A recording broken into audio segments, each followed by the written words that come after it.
Neste documentário usamos Oriente para nos referirmos a Coreia, Japão e China e Ocidente para nos referirmos a Estados Unidos, Canadá e Reino Unido.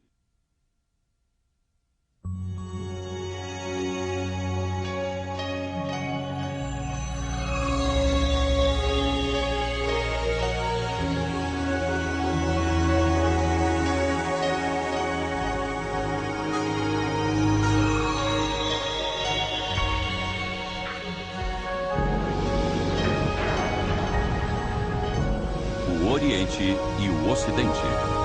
Distribuição Sinapse.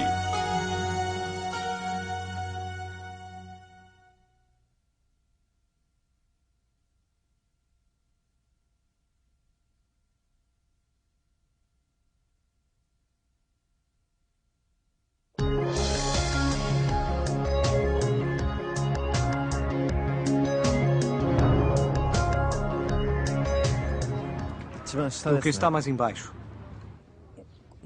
O de baixo. O menor deles. O que está embaixo? O que está mais perto de mim.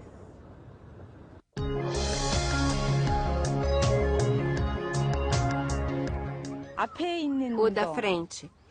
O grandão. O grande. O que está embaixo. O que está mais em cima, o menor.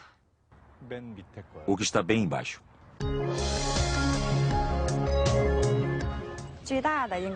O maior deles. O maior deles. O que está mais embaixo?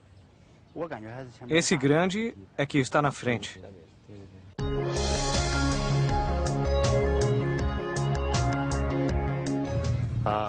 O que está em cima. Na frente, o de cima. O que está em cima?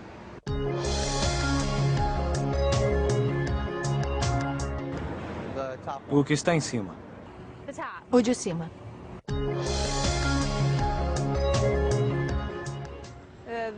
O menor deles. O de cima. O que está em cima.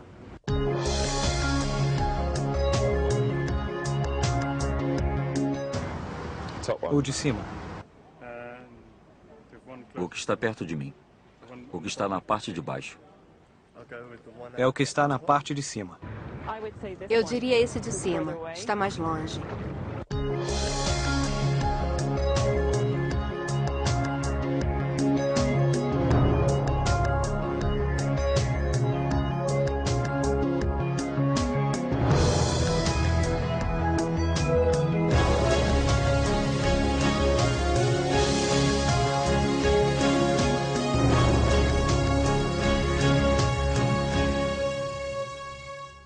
A Última Ceia de Leonardo da Vinci é a mais famosa pintura na história ocidental. É famosa não apenas pelo seu mérito artístico, mas também por apresentar uma perspectiva interessante dos objetos nela desenhados. Esse tipo de perspectiva é característico de muitos estilos de pintura ocidental. Na cultura ocidental, ver as coisas é extremamente importante. O filósofo René Descartes acreditava que a visão humana era uma bênção de Deus.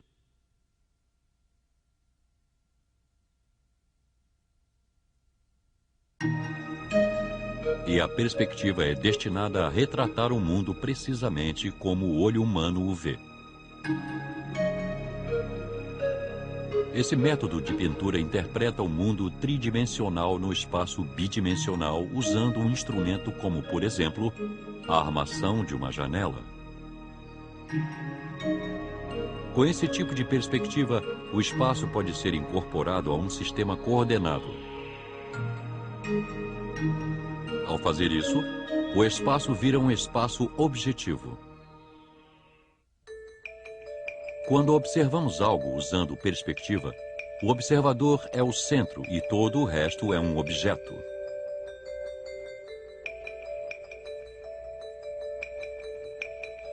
A palavra objeto pode se referir tanto a alvo de observação como qualquer coisa.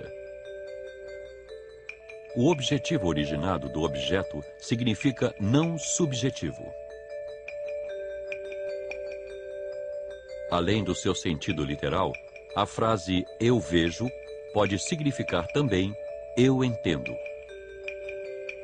Essa perspectiva, a qual se origina do ato de ver, é um elemento importante para entender a mentalidade ocidental. O ato de ver significa que o observador está sentindo visualmente os objetos. A visão dos observadores é voltada para os objetos e direcionada para frente.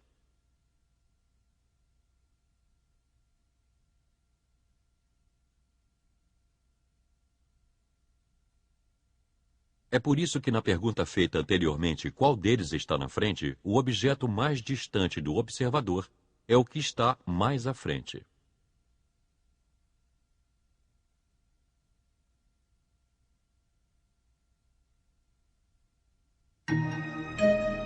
Por esta perspectiva, o objeto que está mais perto é maior e o que está mais distante é o menor.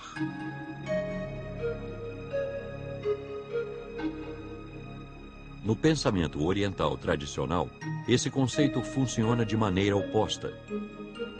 Esta é uma pintura popular tradicional na Coreia. Nesta figura, a perspectiva ocidental é aplicada de maneira oposta. Aqui, o que está mais perto é menor e o que está mais distante é maior.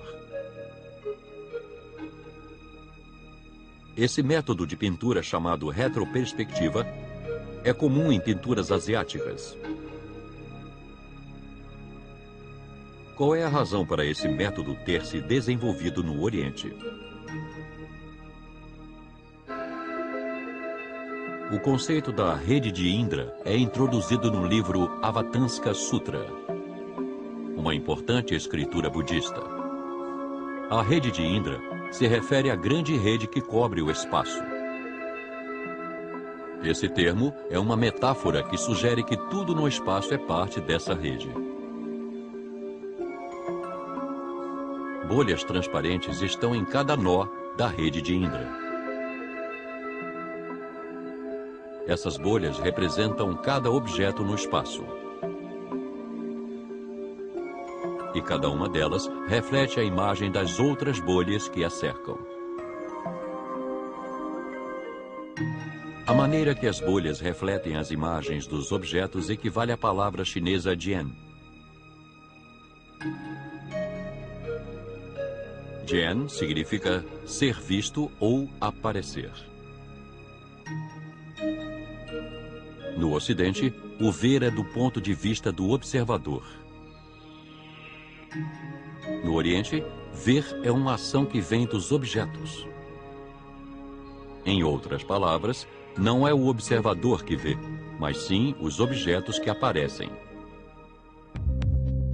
Em muitos casos, no pensamento oriental, são os objetos que são o centro.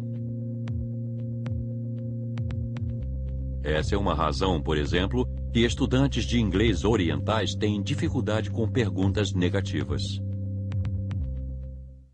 No Oriente, se perguntarem, você não gosta de kiwis? Você responderá sim, se você não gosta. Como a pergunta é sobre não gostar de kiwis, a resposta positiva para a pergunta é a correta, a qual leva em consideração o que a pessoa perguntou. Portanto, a resposta é sim. Mas em inglês e em outras línguas ocidentais, não é a resposta correta. Nessas línguas, o eu está sempre no centro de tudo. Se eu gosto, a resposta é sim. Mas se eu não gosto, a resposta é não. No Oriente, o eu pensa a partir da perspectiva de como os outros pensam e falam. Os ocidentais veem os objetos do ponto de vista do interlocutor. Isto é chamado de perspectiva interior, ou perspectiva de primeira pessoa. Por outro lado, os orientais veem a si próprios pelo ponto de vista dos outros. Isso é chamado de perspectiva exterior, ou perspectiva de terceira pessoa. Perspectiva interior. E eu também costumo usar o termo perspectiva de primeira pessoa. Se refere a descrever as coisas com base em o que eu penso e sinto e quero. E a perspectiva de terceira pessoa. Também podemos usar perspectiva exterior. É ver a mim mesmo como as outras pessoas me veem. Os ocidentais, com uma perspectiva interior, se concentram naquilo que eles pensam e sentem. Portanto, eles tendem a acreditar que os outros sentem da mesma maneira que eles. Isso é chamado de projeção egocêntrica.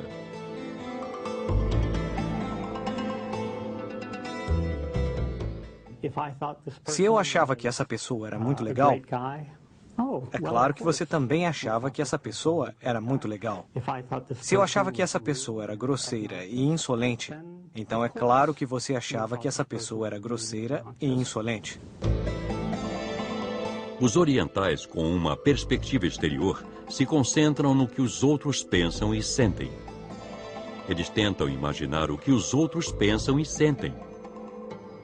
Isso é conhecido como projeção relacional.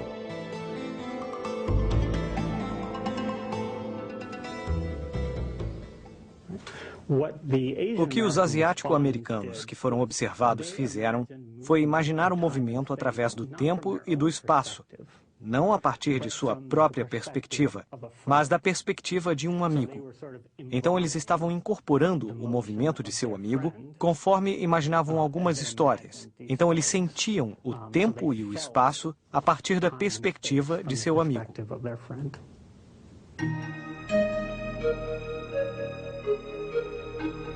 A maneira com que as bolhas transparentes refletem outras bolhas faz analogia à mentalidade oriental de projeção relacional.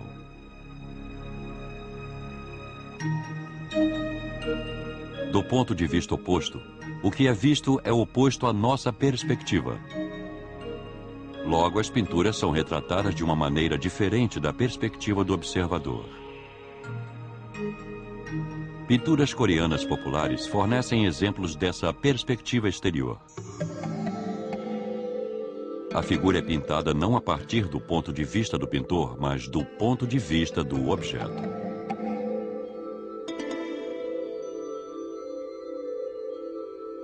É por essa razão que, retomando a pergunta inicial, qual deles está na frente, os orientais tendem a responder a partir do ponto de vista do objeto e dizer que o primeiro é o que está na frente.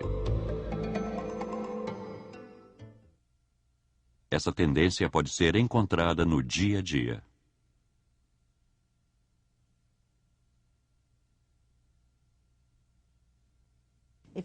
Se vamos à casa de alguém aqui na América, é bem comum quando uma visita chega que você diga: "Olá, bem-vindo, que bom ver você. O que gostaria de beber? Uma água com gás ou sem gás? Gostaria de um refrigerante ou refrigerante diet? Talvez uma xícara de café ou de chá?" São muitas opções sobre o que você gostaria. Mas em um contexto japonês, é mais comum que quando você visite alguém, que a pessoa tenha pensado antes em você, que é de tarde e que você provavelmente chegará com calor, que você virá de longe, então talvez você gostasse de um chá gelado. Eles preparam algo para lhe oferecer com a ideia de que isso mostrará a sua ligação com a pessoa e sua interdependência, que ele esteve pensando sobre a outra pessoa e sua situação, e ele quer tentar fazer o melhor que pode.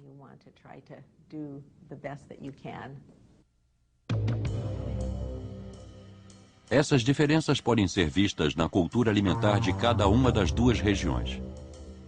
No Ocidente, um pedaço de carne é servido e as pessoas o cortam conforme sua preferência. Então podemos encontrar facas e garfos na mesa. No Oriente, a comida é cortada por aqueles que a preparam. Então encontramos os palitinhos, também conhecidos como hashi, na mesa oriental.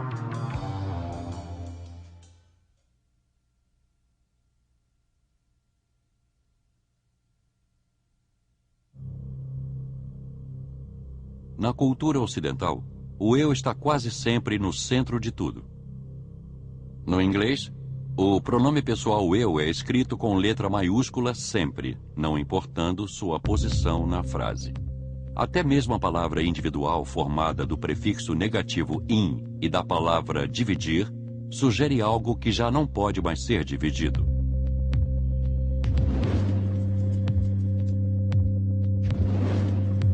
Individuais são sinônimos de átomos, os quais são vistos como indivisíveis e impossíveis de quebrar em partes menores.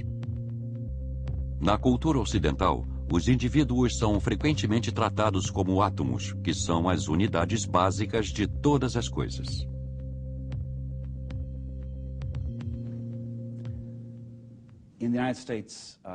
Nos Estados Unidos, a unidade na qual pensamos é o tipo de pessoa solteira, sozinha, guiada pelo seu próprio ponto de vista, seus sonhos, metas, desejos, vontades. E nós pensamos sobre as várias situações, como, por exemplo, o que é o melhor para mim não é o melhor para o outro. Ou, às vezes, não é o melhor para alguém da minha família. E isso acaba ganhando um valor secundário. Isso não é tão importante quanto a minha liberdade de fazer o que eu acho que preciso fazer para ser bem-sucedido e ter êxito, para me sentir bem, para ser eficaz no trabalho.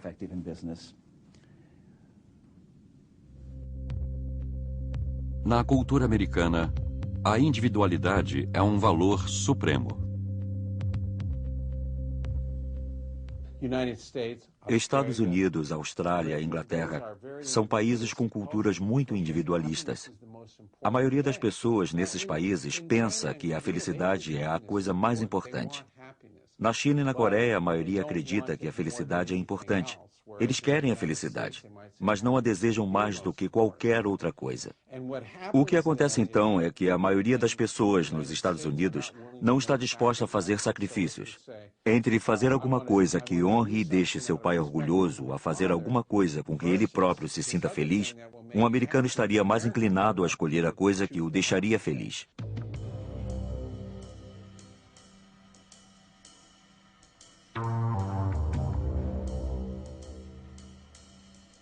Os ocidentais são criados para ser independentes. Independente, originalmente significa não depender de alguém. A palavra independente é a combinação do prefixo negativo in e o verbo depender, que significa estar sujeito a.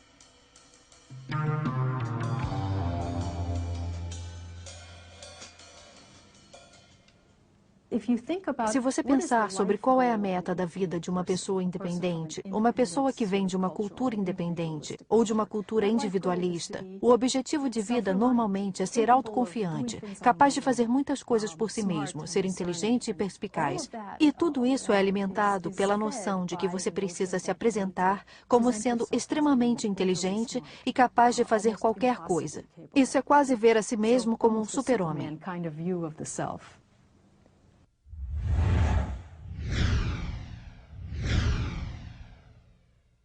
Desenvolver a autoconfiança é uma das coisas mais importantes na educação americana.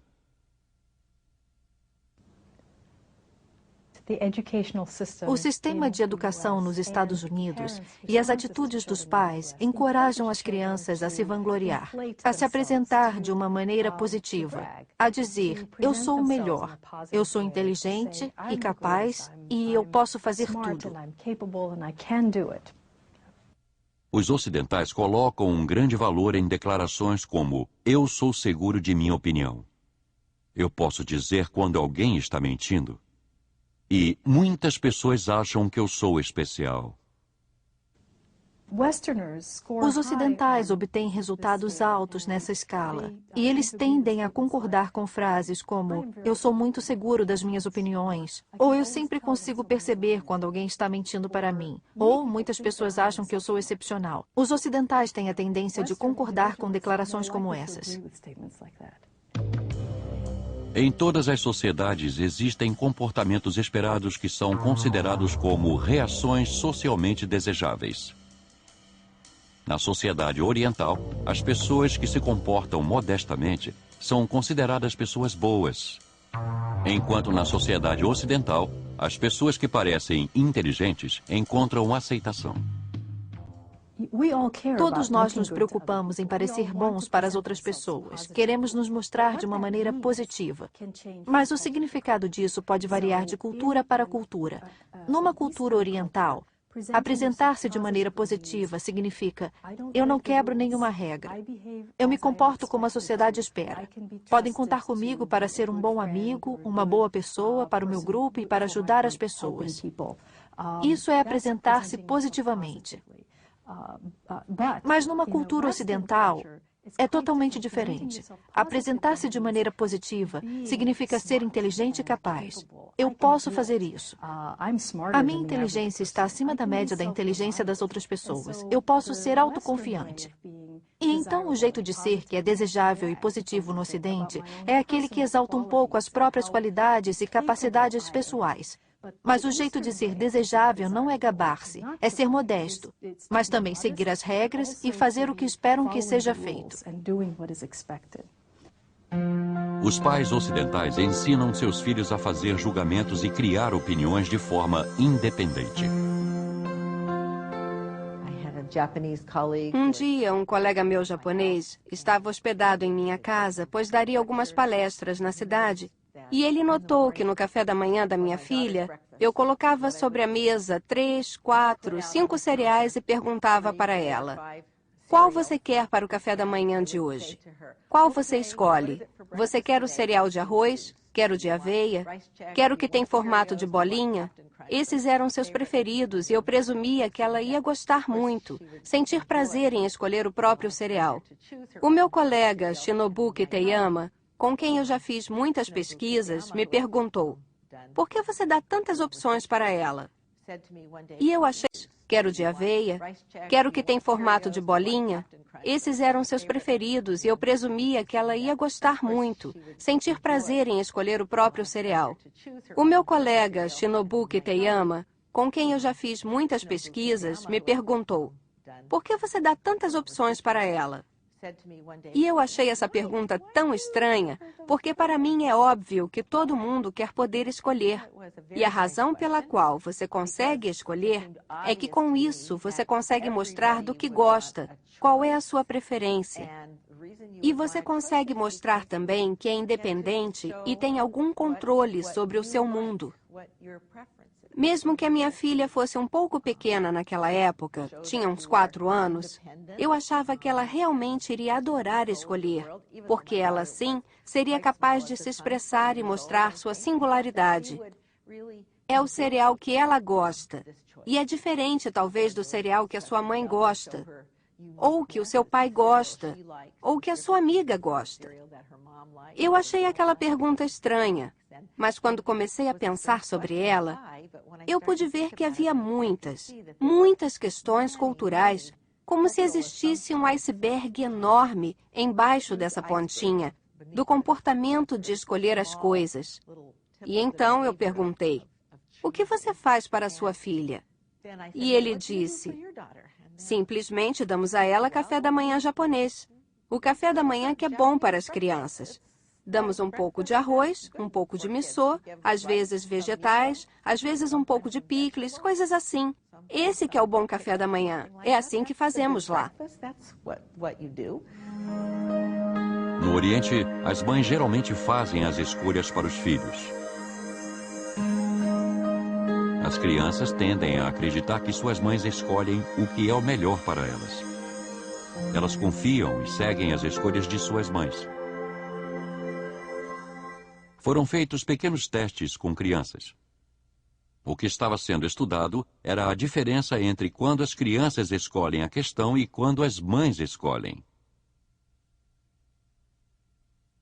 As crianças ocidentais que escolheram sua própria questão resolveram melhor.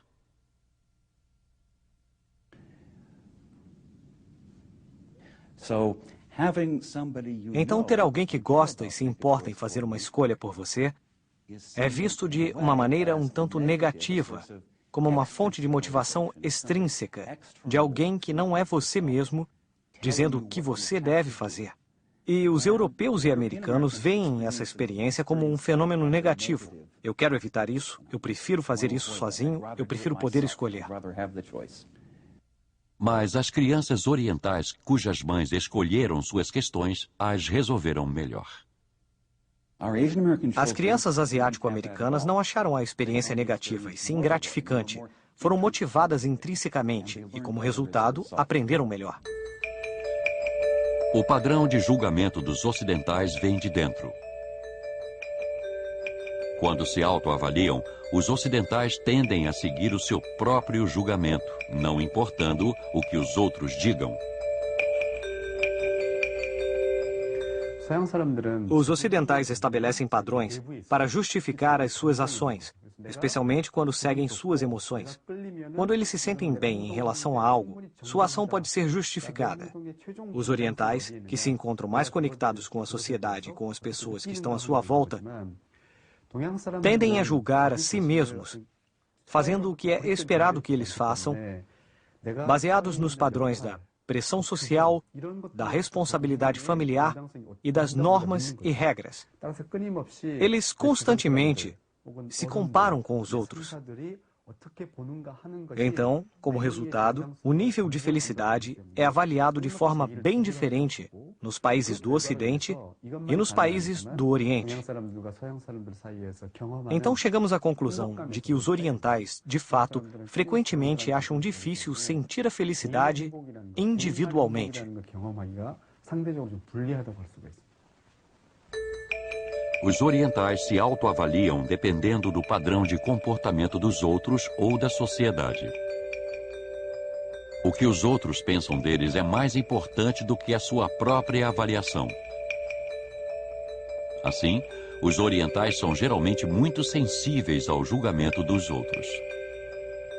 Esse fenômeno, que é tão eminente na consciência dos orientais, é chamado de o outro generalizado.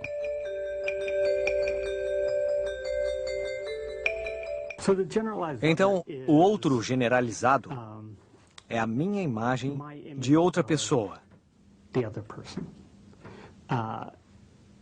Não precisa ser de uma pessoa específica.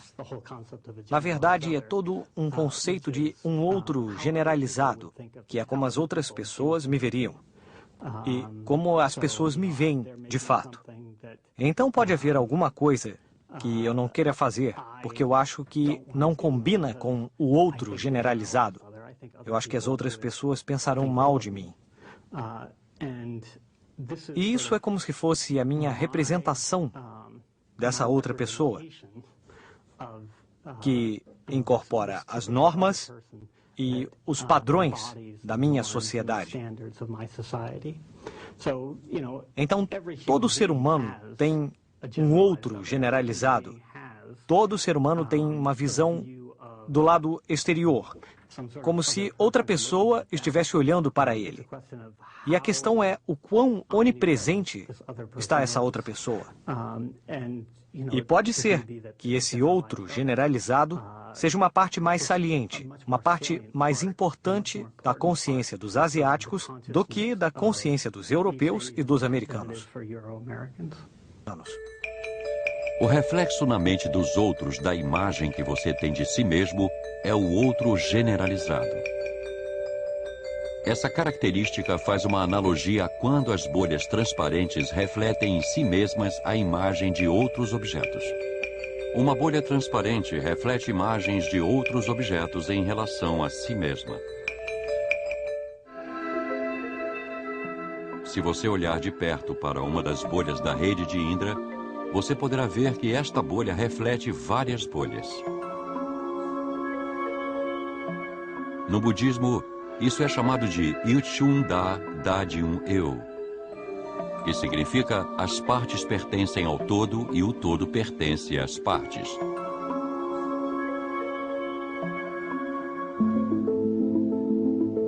Se você olhar atentamente para uma folha, você poderá encontrar nela a figura de uma árvore inteira.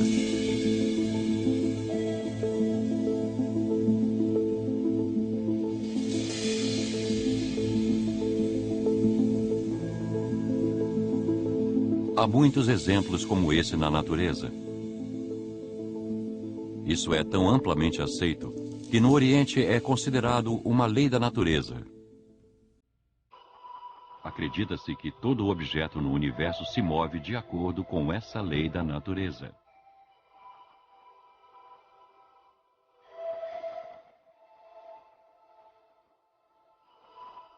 A lei da natureza é aplicada ao corpo humano.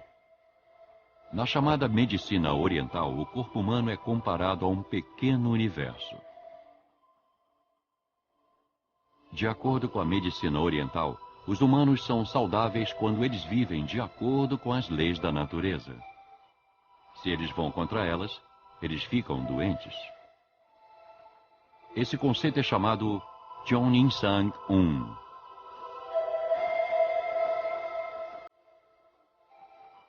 No confucionismo, as pessoas são ensinadas a viver por essa regra.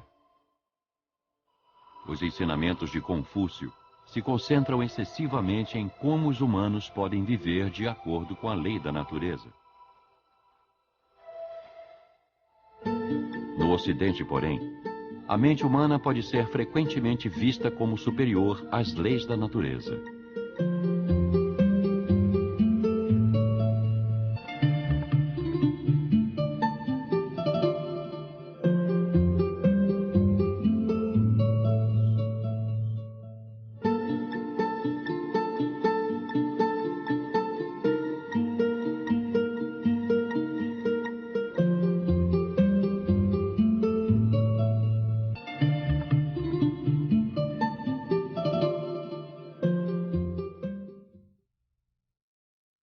No Ocidente, acredita-se que é a mente que encontra a verdade, não a natureza.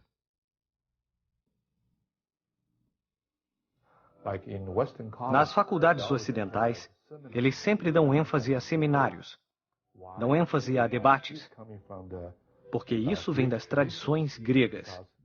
Quanto mais você luta com o outro, quanto mais você discute com o outro, é mais provável que juntos encontrem a verdade. E foi exatamente isso que Aristóteles disse. A verdade é uma característica do discurso. O que isso significa é que a verdade não está em um livro, a verdade não está na sua cabeça, não está na cabeça dele. A verdade está no meio de todos nós. Então nós discutimos, debatemos, argumentamos, e assim descobrimos qual é a verdade no meio disso. Desde os tempos antigos no Ocidente, a observação e a análise têm se desenvolvido para encontrar verdades. Nesse processo, é necessário que o observador apresente suas descobertas e permita que os outros procurem por enganos e erros.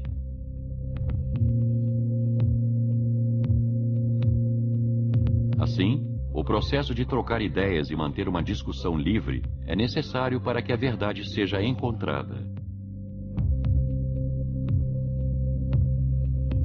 No Ocidente, a oratória tem sido amplamente considerada.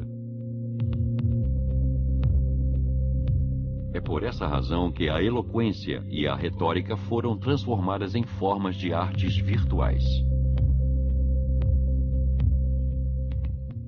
Ao contrário do Ocidente, as pessoas que são eloquentes frequentemente não são confiáveis no Oriente.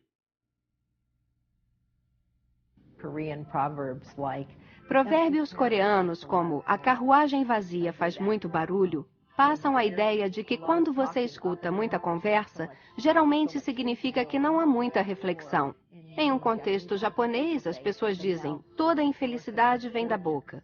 Aí temos a ideia de que falar não é sempre visto como uma coisa boa. E frequentemente a pessoa que sabe é a pessoa que fica quieta e que não tem muito a dizer.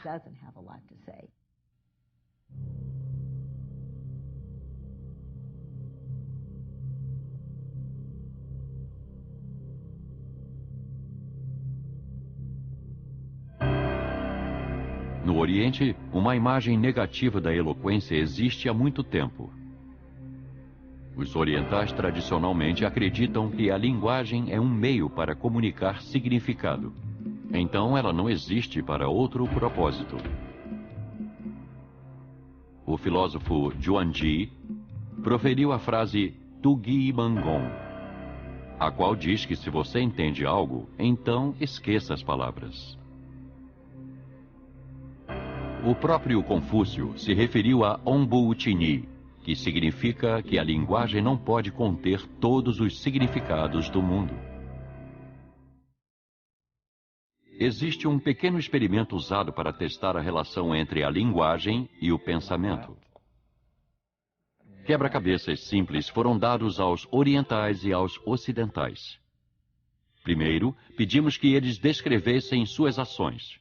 Depois, pedimos que trabalhassem em silêncio.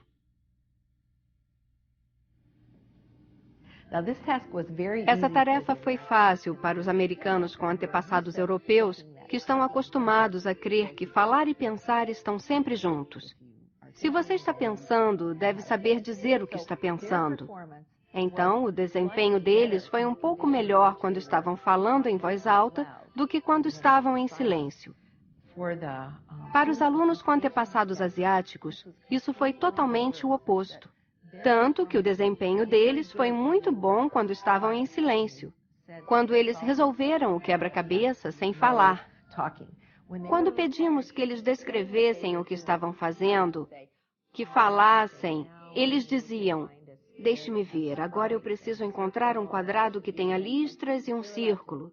Esse deve ser o próximo." Quando era permitido que verbalizassem seus processos mentais, eles não se saíram muito bem. Então, a fala interferia no desempenho. Para os americanos, falar realmente melhorou sua performance de alguma maneira. E isso é um estudo transparente, cuidadosamente controlado, que nos mostra que falar e pensar não estão sempre juntos para as pessoas que estão expostas a essas outras ideias sobre o que é pensar bem. E estas geralmente não incluem a fala. Para os ocidentais, a atividade na mente e na linguagem acontece ao mesmo tempo. Quando veem um cachimbo, surge em suas mentes a palavra cachimbo, e eles a reconhecem. Esse princípio de identidade é um ponto-chave da lógica ocidental. No I Ching, um livro de filosofia oriental, I se refere a mudanças. O assunto principal do livro é mudança e alteração. Enquanto a filosofia ocidental básica é o princípio da identidade, a filosofia básica do Oriente é o princípio da mudança. Kumgangsan, a montanha coreana mais famosa, tem 4 nomes diferentes. É apenas uma montanha, mas ela tem um nome diferente para cada estação do ano. Na primavera, é Kumgangsan. No verão, é Pongnesan. No outono, é Pungaksan. E no inverno, é Kegosan. Uma montanha ter 4 nomes diferentes pode ser confuso para um ocidental que está familiarizado com o princípio de identidade.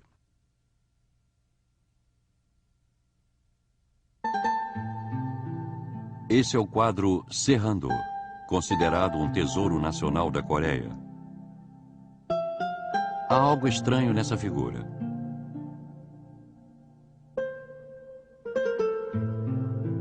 A espessura da porta é retratada de uma maneira oposta. Nas pinturas ocidentais, os pintores pintam os objetos bem na frente deles. Os pintores visitam os lugares onde os objetos estão localizados e os pintam. Nas pinturas orientais, os pintores dão ênfase à janela de suas mentes. Primeiro, eles fotografam os objetos em sua mente. Então, quando voltam para casa, eles recuperam as imagens que estão em sua mente e pintam em seus quartos. O famoso pintor e poeta chinês Su Dongpo ensinou que, para pintar um bambu, você deve colocar o bambu na sua mente. Esse conceito é chamado Yungjung Songjuk, que significa os bambus são completados na mente. Quando a mente do pintor é como uma bolha transparente, os bambus podem permanecer nela. O bambu refletido na bolha sugere que o observador e os objetos sejam um só na mente. Nessa união, a distinção entre frente e trás, ou direita e esquerda, é insignificante, porque o observador e aquilo que é observado se tornam um só.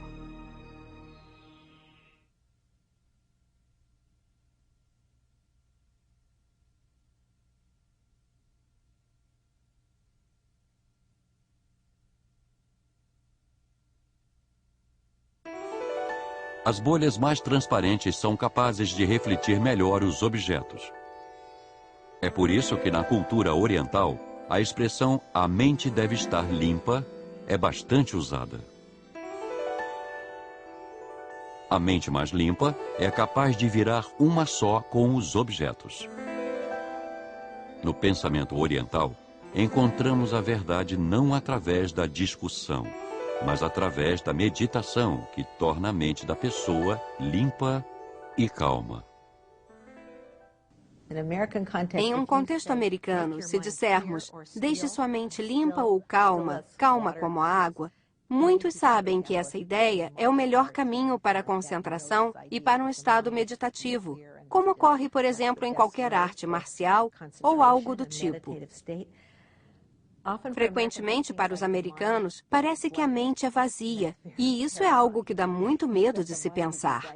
Eles estão o tempo todo conversando, pensando, falando consigo mesmos. É muito difícil para os americanos fazerem o contrário. É difícil deixarem a mente parada. É difícil estar em um estado receptivo, e por isso eles têm dificuldade em realizar esse tipo de tarefa.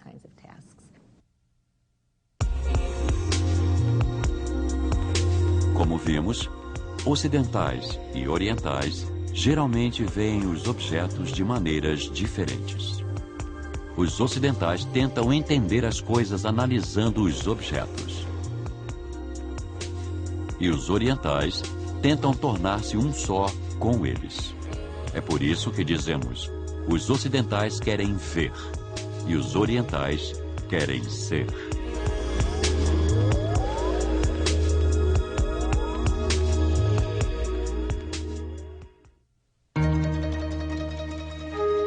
Versão brasileira Alcateia.